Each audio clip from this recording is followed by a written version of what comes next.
জনাব আব্দুল আলিম, সারাদিনের নির্বাচনী প্রস্তুতি এবং নানা ধরনের ঘটনা প্রবাহের মধ্য দিয়ে আমরা এই রাতে এসে পৌঁছেছি। মাত্র কয়েক ঘন্টা বাকি আছে ভোটের। এই উত্তেজনার পর জি ৮ থেকে সাড়ে ৮ ঘন্টা বাকি আছে। ৮ থেকে সাড়ে ১ ঘন্টা বাকি আছে। সারাদিনের বেশ কিছু ঘটনা আমরা শুনেছি, কিন্তু আমরা ঘটনাগুলোর চাইতেও বেশি নজর দিতে চাইবো এই আলোচনায় আপনার সঙ্গে। সেটি হচ্ছে যে বেশ কিছু জরিপ হয়েছে এই নির্বাচনকে কেন্দ্র করে, বেশ কিছু জরিপ হয়েছে এবং খুব গুরুত্বপূর্ণ একটা বিষয় হচ্ছে যে নির্বাচনের ফলাফল নির্ধারণে কোন বিষয়গুলো নিয়ামক হবে। আমি যতখানি দেখেছি এই পর্যন্ত যে ভোটের ক্ষেত্রে সবচেয়ে বড় ভূমিকা পালন করবে এবার হচ্ছে আপনার তরুণ ভোটাররা একটা ডিসাইডিং ফ্যাক্টর। রাইট। তার সঙ্গে আরেকটা বিষয় হচ্ছে আপনার প্রধান যে প্রতিদ্বন্দ্বী দলগুলো রয়েছে তার মধ্যে বিএনপির মধ্যে বেশ কিছু বিদ্রোহী প্রার্থী রয়েছেন, সেটি একটা অন্যতম ব্যাপার। আর কি গুরুত্বপূর্ণ ফ্যাক্টর আপনার নজরে আছে?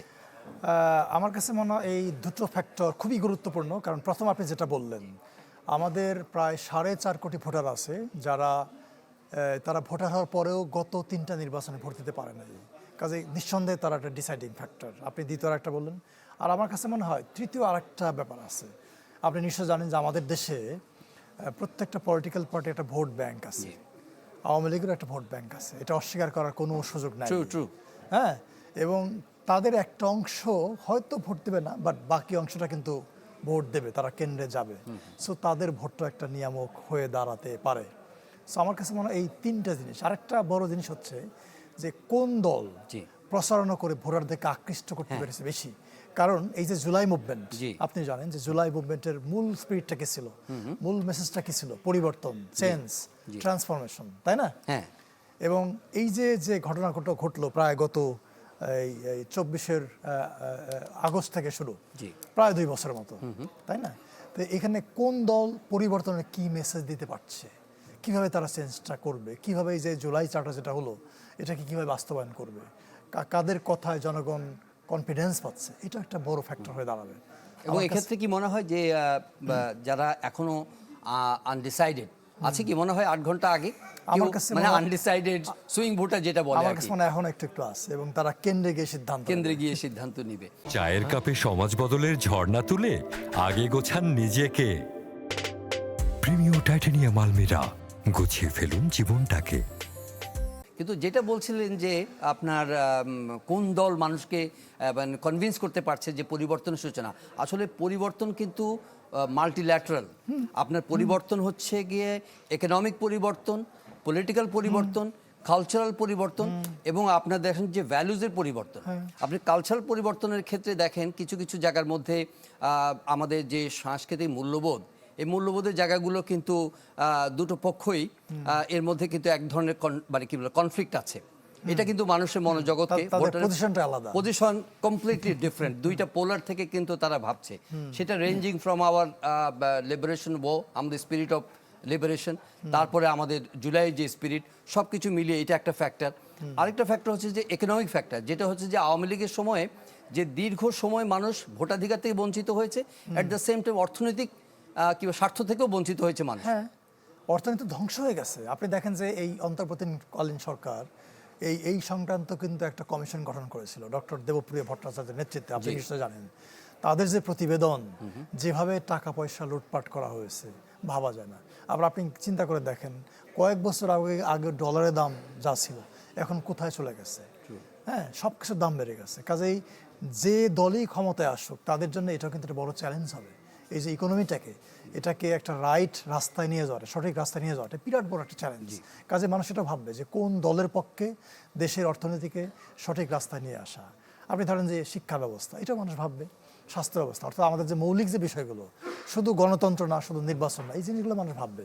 এবং যে ইশতেহার ঘোষণা করা হয়েছে, যদিও আমাদের পলিটিক্যাল পার্টিগুলো ইশতেহার একদম শেষের দিকে এসে ঘোষণা করে, তারপর একটু গতানুগতিকতাও আছে। হ্যাঁ, সেটাও সত্য। এবং এটা আমার কাছে মনে হয় কি আরো আগে থেকে করা দরকার। অর্থাৎ নির্বাচনে যাতে তারা মানে ভোটাররা জানতে সেটাকে পারে। হ্যাঁ সেটাকে অ্যানালাইজ করতে পারেন এবং তার ভিত্তিতে একটা সিদ্ধান্ত সিদ্ধান্ত নিতে গ্রহণ করতে পারেন। পারে, Right. exactly. যেমন আপনি গণভোটের সিদ্ধান্ত যদি বলেন, গণভোটের ব্যাপারেও কিন্তু মানে ভোটার্স অ্যাওয়ারনেসের প্রশ্ন যেটা আছে, হ্যাঁ সবাই বলছে যে গণভোটের মাধ্যমে একটা সাংবিধানিক বা একটা রাজনৈতিক ব্যবস্থায় বা পরিবর্তন বন্দোবস্তের আসবে। ক্ষেত্রে একটা পরিবর্তন আসবে, কিন্তু how many voters are aware about it? মানে আমি ভোট কেন্দ্রে যাব, আমি হয়তো ব্যাপারটা জানি এবং ভবিষ্যতে রূপরেখা কি জুলাই চার্টারে সেটা সম্পর্কে হয়তো অল্প বিস্তর আমরা ওয়াকিফল আছি, কিন্তু by and large the common voters. আমি আপনাকে থামাই একটু। আমি বোধহয় গত 10 দিনে বাংলাদেশের প্রায় 12-13টা আসন ভিজিট করেছি জি। এবং প্রত্যেকটা আসনে 12 থেকে 13 জন বিভিন্ন পেশার মানুষের সঙ্গে কথা বলেছি। তাদের মধ্যে সাংবাদিক আছে, পলিটিক্যাল লিডাররা আছে, বিশ্ববিদ্যালয়ের শিক্ষক আছে, এদের সঙ্গে কথা বলেছি, সাধারণ ভোটারের সঙ্গে কথা বলেছি। যেটা আমি পেয়েছি, এই যে প্রান্তিক পর্যায়ের মানুষ, তৃণমূলের মানুষ, তারা জানে যে গণভোট একটা হচ্ছে, কিন্তু কি বিষয় নিয়ে গণভোট জানে না তারা। এটা করলে কি হবে জানে না। সো এখানে একটা বড় ঘাটতি আছে আমাদের এই যে শুধু এটা বুঝে, এটা তারা বুঝে যে আমাদের অন্তর্বর্তী সরকার, তারা বলছে যে হ্যাঁ জয়যুক্ত করতে হবে। Right. এটা বুঝে যে এনসিপি জামাত নেতৃত্বের যে জোট আছে তারা ওভারওয়েলমিংলি এতদিন ধরে বলে আসছে যে হ্যাঁ জয়যুক্ত করতে হবে। বিএনপিও কিন্তু বলছে, হ্যাঁ, তারাও বলছে। BNP বলছে। কখনো কখনো হয়তো একদম ইন্টারপ্রিটেশনের ব্যাপার আছে, কেউ কেউ হয়তো বলার চেষ্টা করেছে, যারা প্রতিপক্ষ রাজনৈতিক তারা হয়তো বলার চেষ্টা করছে, কিন্তু রিসেন্টলি বিএনপি দেখা যাচ্ছে যে তাদের অবস্থানটা ক্লিয়ার করেছে। যথেষ্ট কি ক্লিয়ার করতে পেরেছে তারা? এটা তারা তো শেষ সময় বললো তো, এইটা বোধহয় আর একটু আগে থেকে বলে ভালো হতো, কারণ বিএনপি তো এখন বাংলাদেশ সবচেয়ে বড় দল, সবচেয়ে বড় দল। তাদের একটা মেসেজ কিন্তু খুব ইম্পর্টেন্ট। তবে এখানে একটা প্লাস পয়েন্ট, না শেষ মুহূর্তে তো মেসেজটা এসেছে। হ্যাঁ, মানে প্লাস পয়েন্ট হচ্ছে, যেহেতু মানুষ, ধরেন আমি যদি ধরি ভাবে যে পার্লামেন্ট নির্বাচনের জন্য মানুষ কেন্দ্রে আসবে, তারা কিন্তু গণভোটের ব্যালটটা তাদেরকে ইস্যু করা হচ্ছে, অর্থাৎ একই সঙ্গে 2টা ব্যালট পাচ্ছে। তারা গণভোটে ভোট দিক বা না দিক, তাদেরকে ব্যালটটা নিতে হচ্ছে এবং বাক্সে ফেলতে হচ্ছে। এই কারণে কিন্তু অনেক মানুষ ভোট দিবে, তখন বুঝতে পারবে। আর ইলেকশন কমিশন আরেকটা কাজ করছে, আমি আগের রাউন্ডে বলেছি যে প্রত্যেকটা কেন্দ্রে এক বা একাধিক বোর্ড থাকবে, যে বোর্ডের মধ্যে আপনার গণভোটের 4টে ইস্যু ওখানে লেখা থাকবে, অর্থাৎ ভোটাররা যখন লাইনে দাঁড়াবে তখন তারা পড়বে। কিন্তু তারপরে একটা লিমিটেশন আছে এই উদ্যোগটার, যারা লেখাপড়া করতে জানেন না তারা কিভাবে পড়বেন। এই জন্যে আমাদের আসলে এটা আগের থেকেই সুন্দর করে প্ল্যান করে ব্যাপক ভিত্তিক অ্যাওয়ারনেস প্রোগ্রাম দরকার ছিল, যেটা আমরা করতে পারিনি। সেটা করা যায়নি। আবার এটাও ঠিক, যদি আপনি খুব এথিক্যাল বা কি বলবো যে তাদের যৌক্তিক পয়েন্ট অফ ভিউ থেকে যদি বিচার করেন, আপনি সরকার যেই আলোচনাটা শুরু করেছিল যে তারা হ্যাঁর পক্ষে প্রচারণা করবে, পরবর্তীতে এটা নিয়ে বিতর্ক তৈরি হয়েছে যে কেউ হ্যাঁর পক্ষে, তো এটার যৌক্তিক কারণ আছে নিশ্চয়ই, কিন্তু কেউ যদি ফিল করে যে না আমি এই পরিবর্তনগুলোকে আমি ওয়েলকাম করছি না, কথার কথা, তাহলে তার ভোটাধিকারটাকে তো সীমিত করা সরকারের পক্ষ থেকে, মানে সিদ্ধান্তকে সীমিত করার অধিকার কিন্তু সরকারের নাই। রাইট, রাইট, এটা আপনি রাইট। মানে কিন্তু তারপরও আমি যদি অন্যভাবে দেখি, জি। এই সরকারকে আমি বলি সংস্কারের সরকার। ওকে, এটা আমার নিজের একটা পার্সোনাল ওপিনিয়ন। কারণ তাদের জন্ম হয়েছিল জুলাই মুভমেন্টের মাধ্যমে, এবং জুলাই মুভমেন্টের মূল স্পিরিটটা কি? পরিবর্তন, সংস্কার, চেঞ্জ, তাই না? এবং এই সরকার দেখেন অনেকগুলো সংস্কার কমিশন, না নো ডিনাইং টু দ্যাট, মানে এইটা নিয়ে কোনো প্রশ্ন নয়। মানে প্রশ্নটা হচ্ছে যে আপনার whether you have right to vote, মানে by your own Yes or choice, not? By your own choice. মানে আমি সেটা বলতে চাচ্ছি যে ভোট কেন্দ্রে আপনি যাবেন, আপনাকে হয়তো আমি মোটিভেট করতে পারি, অ্যাওয়্যার করতে পারি, বাট ধরেন যে একটা নিরপেক্ষ অবস্থান থেকে বা অন্তর্বর্তী সরকারের যে কথাটা আপনি বললেন যে তারা একটা ম্যান্ডেট নিয়ে এসছে পরিবর্তনের মানে আকাঙ্ক্ষা নিয়ে, ডেফিনেটলি তারা বলতে পারে, কিন্তু এইটা মানে অনেক ক্ষেত্রে কোনো যারা দেশের জনগণ যারা মনে করে যে না আমি হার পক্ষে দিব, এটা সে যদি নিজে সিদ্ধান্ত নেয় সেটা অনেক ভালো ব্যাপার। মানে সরকারের বড় দায়িত্বটা ছিল যে হা দিলে কি হবে, হ্যাঁ, না দিলে কি হবে, পরিষ্কার করে বলুন, না awareness-টা দিলে কি তৈরি হবে, করা। এই অ্যাওয়ারনেসটা, সেটা সবচেয়ে গুরুত্বপূর্ণ ছিল। Absolutely, absolutely. আরেকটা ব্যাপার আছে, আপনি দেখেন যে বেশ কিছু জরিপ আসছে, নিশ্চয় খেয়াল করেছেন যে আপনার ইন্টারন্যাশনাল ইনস্টিটিউট বা রিপাবলিকান ইনস্টিটিউট IRI করেছে, তারপরে ইনোভেশন কনসাল্টিং করেছে, এসব জরিপ তো আপনি লক্ষ্য করেছেন যে বিআইজিডি করেছে, বিআইজিডি করেছে, তারপরে IDD একটা করেছে, এরকম প্রায় 6-7টা জরিপ হয়েছে।